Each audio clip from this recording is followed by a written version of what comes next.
Go lay down. What's up, guys?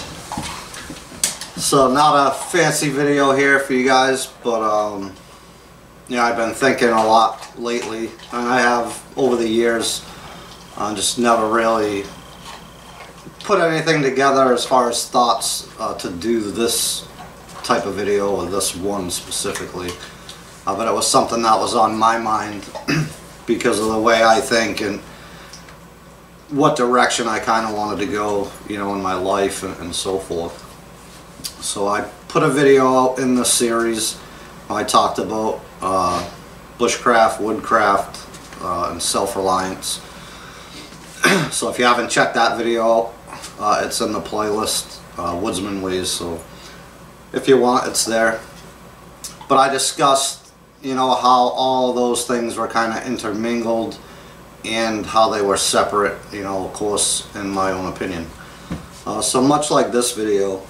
So survival, again, in my opinion, I think definitely has its place. That's why I did it, you know, for, well, over a decade, but teaching wise for about a decade or so, because it's relevant to me. And I've discussed this, I can't remember what video it was in, but how I got into it, which is really, I've always been in the outdoors, hunting, fishing, camping, all that type of stuff. And I think it was back in 2005, somewhere around there. It was Les Stroud, Survivor Man. So I caught some episodes of him on TV, and it kind of opened my eyes to, you know, like the what if scenarios, or what if, you know, I was out hunting and I had to spend the night, or, you know, things of that nature. And it's very possible, if you're a hunter, you probably have similar experiences, but I've certainly been out there tracking a deer after dark. Not really lost, because, you know, pretty much walking any direction in a straight line, you're gonna hit a road or something, so not lost, but definitely spun around, and you get that gut feeling like, holy crap, I don't know, you know, how to get back to the truck or the house or whatever the case may be. So that piqued my interest. I delved into, you know, research on my own, started practicing skills out in the field, and that sort of thing. So for survival, survival training and that type of thing, I think honestly it's very relevant. If you recreate in the outdoors to any extent, I think it's a valuable thing to go after, the training itself. It doesn't have to be anything extravagant. It doesn't have to be expensive. Just do your research and decide where you want, you know, whatever type of training. I think at a minimum, like a wilderness first aid course would definitely be a wise decision and well spent money, obviously. How much is your life worth, right? So I don't want to talk too much about that, but that's how I feel about survival training. I still recreate, I still hunt and fish and all that stuff, so super useful, and over time it gives you all those skills to where you're confident out there, you're comfortable, you can be comfortable if something happened, you know, minus, you know, a serious injury or something like that. But it's definitely a good thing, in my opinion. So prepping, to me, this is a touchy one because I've seen different versions of this. So the whole, like, the doomsday crap, I think is exactly that. I think it's crap. I think it, like anything else, there's a market for that. People get all wrapped up into it, you know, and they're stashing weapons and ammo and all kinds of crap in the woods and all that, you know, waiting for the zombies to come. To each their own. If that's what you're into, cool. I'm certainly not. But there's something there in the sense that prepping, it's right in the word, right? They're trying to be prepared. So there's some credit due there. How I would go about it is different than all of you would go about it, and the next person, and so on and so forth. We're all different. So I'm not knocking that per se, but there's some things to take out of the prepping community that are good. Some of the things that I don't necessarily agree with is, you know, long term, and I've talked about long term a bunch in my videos. People have asked me a ton of questions on, you know, medic kits that you should take out in the woods, and some of them, that would be the whole backpack I'd want to carry or wouldn't want to carry, right? There's just so much stuff in there. Others, like a 3-day pack, you know, what they would pack for food and that type of thing, and just in case something happened. And that's good, I'm not saying that's a bad thing, but my question always was, what do you do when that stuff's gone, right? So can you use natural resources to affect your first aid? Can you secure food off the land if you had to, which is a whole different side of my belief system than most people in the survival community. I say most, not all, but survival situations, in my opinion, there's 3 things and 3 things only you need to concern yourself with. Body core temperature, be it, you know, some sort of microclimate to keep yourself either cool or warm. Again, depending on your environment, time of year, and that sort of thing. Keeping yourself hydrated, and sleep. Period. But that's my thoughts on that. I think I've touched on that maybe in other videos as well, but again, anyways, so there's definitely things to take out of the prepping genre, if that's what you want to call it. Again, they're at least trying to be prepared, so there's credit due there again.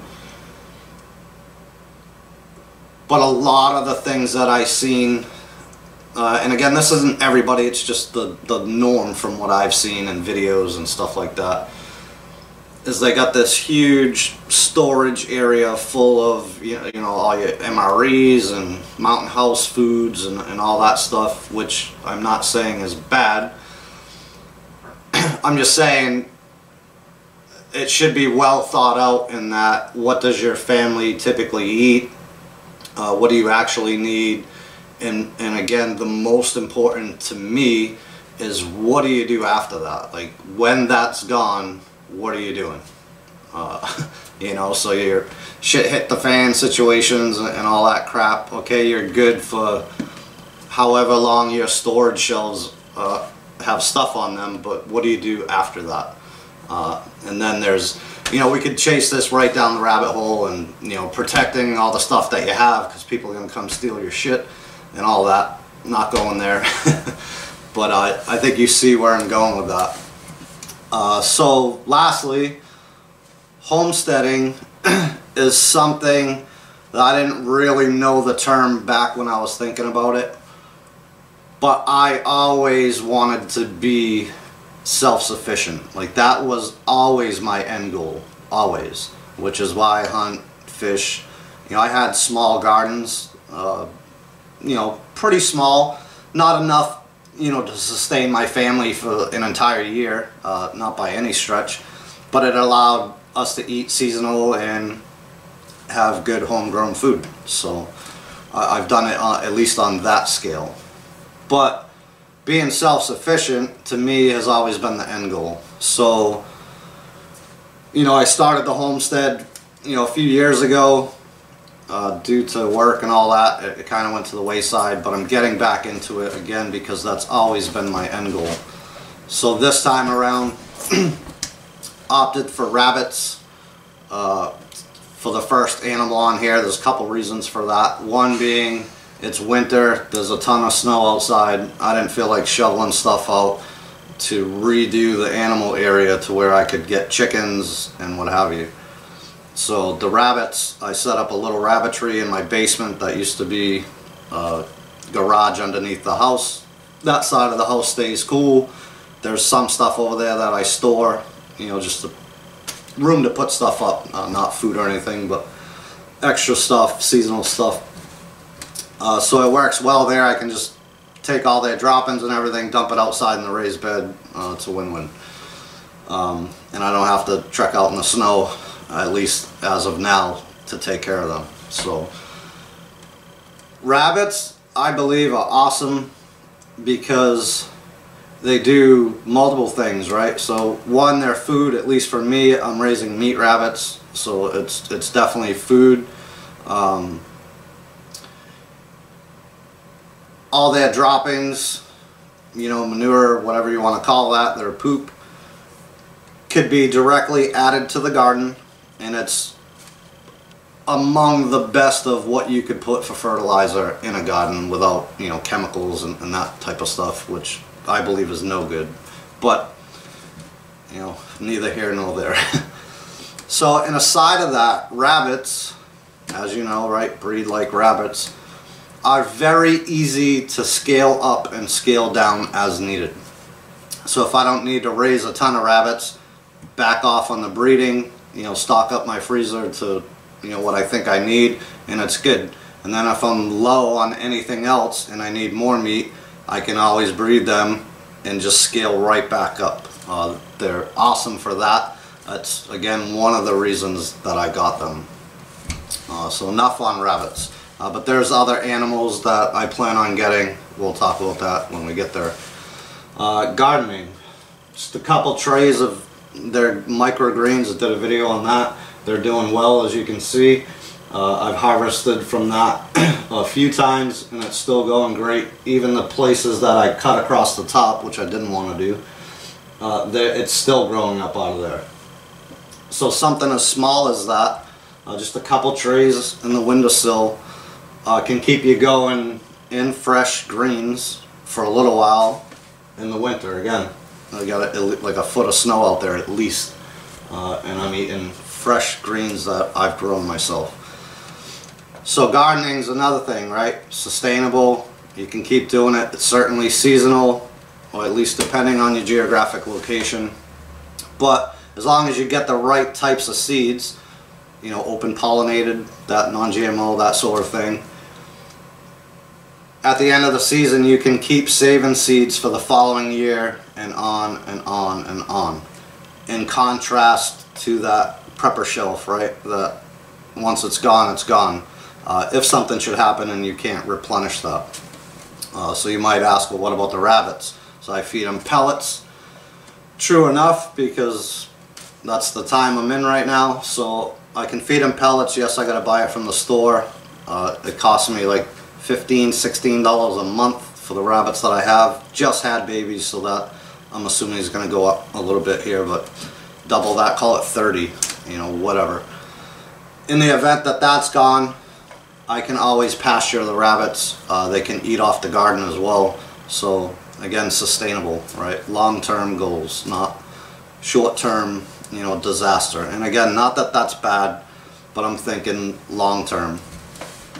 And just everything else, the skill sets that you get from homesteading, you know, doing things yourself, making things yourself, and of course there's going to be failures, of course you're going to mess up, but you learn from those, right? Even with the gardening, you know, keep your log, your journal, from one year to the next, see what worked, what didn't, maybe try planting in a new area, starting seeds earlier, whatever the case may be. But all this type of stuff to me is sustainable, and you don't need, in my opinion, like a ton of acres to do this stuff. I believe everyone should at least try it to whatever extent they can, right? Even if it's just a couple trays on the windowsill. One, you're growing your own fresh food that you know what it's grown in, how it's taken care of and all of that. But two, you're gaining those valuable skills, because life changes, right? And your situation might change to where, hey, I'm in an apartment building, you know, in the city, and as luck would have it, you have an opportunity. Let's see where I'm going with that. So not to get too deep into that, but so I think, you know, homesteading obviously is prepping in a way too. It's preparing, but homesteading, the big difference that I see, well, a couple big differences, it's sustainable and long-term, and it doesn't require a ton of other inputs from outside, so to speak, right? So, and just all the skills that come with it. no one can take that from you. So I guess, hey, want a cookie? I have another one for you. I guess at the end of the day, I just kind of wanted to define those or talk about them in my terms and my opinions. And just share that with you guys, something that's been on my mind. Never really thought out how to put that together until now. But hopefully it made sense. I didn't go off track too much.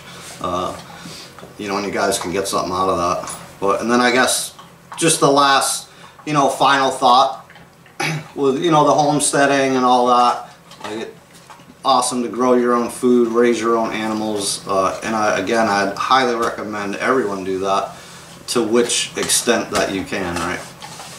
And then, you know, after that, as far as food, and I know this is not everybody's thing, and that's fine. I ain't judging you. Don't judge me. Don't really care anyway, but spiritual food, I think, is a huge deal. Again, at least for me. So I'll share something that probably none of you knew about me. There might be one or two of you out there, but so I had studied, my family and I had studied with the Jehovah's Witnesses for a couple years, and I had been searching, you know, from a young age, because I think there's definitely something there that, I don't know, something that we all need, I guess. I certainly felt I needed it. So I looked around, if you will, over the years, you know, growing up and all that. So I was born and raised Catholic. That obviously didn't work for me. I checked out the Protestant church. I spent a little bit of time in Kentucky, checked out the Southern Baptist. That wasn't for me either. There was one more, Pentecostal maybe. I forget. But I'm not talking bad about any of them, so don't take that the wrong way. It wasn't for me. There was something missing, something wasn't there. And I'll say the witnesses were probably as close as I came to thinking I found it. And I say that, again, not discrediting them. I think they do a lot of good work. It takes a lot for a person to go, you know, knock door to door and give up their time to try and help somebody. So I got a lot out of it, at least on the learning side of things, and like things finally made sense to me. Even just reading the Bible and understanding, you know, where stories came from and all that I had lacked my whole life, essentially. So I still got the Bible. I learned that early on, studying with them, that even though this is their translation, they're all the same. They all say the same thing. And I definitely referenced the King James at the time. You know, I'd learn something from them, have a bunch of scriptures to look up, and I would compare the two, and every single time, and I did this, you know, for a few months until I got tired of looking them both up, knowing that it's saying the same thing. But I learned a lot in that regard. You know, how to look things up, again, where stories came from. I've tabbed my Bible out by the book, what book it is, and actually who's speaking in that, or who wrote the book, right? So that just made the story more real for me and more understandable, I guess. But yeah, so, you know, I could grow all the food in the world, raise animals and garden and do all that stuff, but I think spiritual food is very important. So again, not for everybody, I get it, but it is for me, and hopefully that helped one of you guys out there. So thank you guys for joining me again. I hope that made sense. Sorry if I rambled on a bit, but God bless, and we'll catch you on the next one.